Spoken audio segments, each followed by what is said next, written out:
جشن روز مادر در ناحیه واسه از راهپیمایی مادران بانوان و اشتراک تربیتگرندگان مؤسسه‌های تحصیلاتی تا مکتبی با لباس‌های ملی ترنمگری زیبایی فصل بهار با شکرگزاری از فضای تنج و آسایشته تاجیکستان محبوبمان از کوچه مرکزی ناحیه آغاز یافت.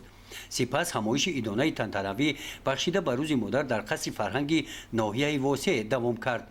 این چورابینی با ابتکار مقامات اجرایی حاکمیت دولتی ناحیه راه اندازی گردیده در آن مادران زنان فعال ناحیه نمایندگان کسب و کار گوناگون دعوت شدند.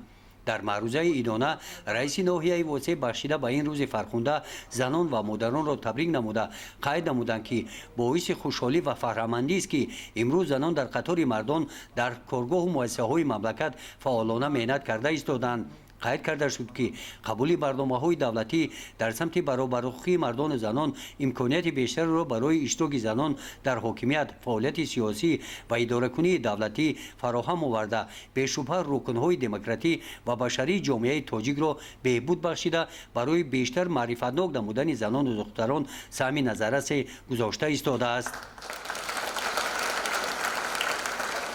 در قسمت مکافات سپاری ها بخشیده به روز مادر از نام مقامات اجرایی حاکمیت دولتی ناحیه برای سهم ارزنده گذاشتن در حیات اقتصادی و اجتماعی با یک چند نفر زنان و بانوان فعال ناحیه سپاسنامه و مکافات های مالی تقدیم کرده شدند.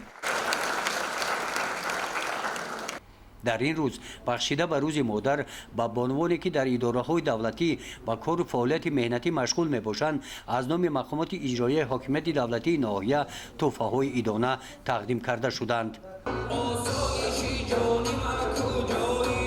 در قسمت فرهنگی چورابینی بخشیده به روز مادر کارمندان بخش فرهنگی ناحیه برنامه جالب تئاتری کننده شده را منظور اشتراکچیان چورابینی گردانیدند.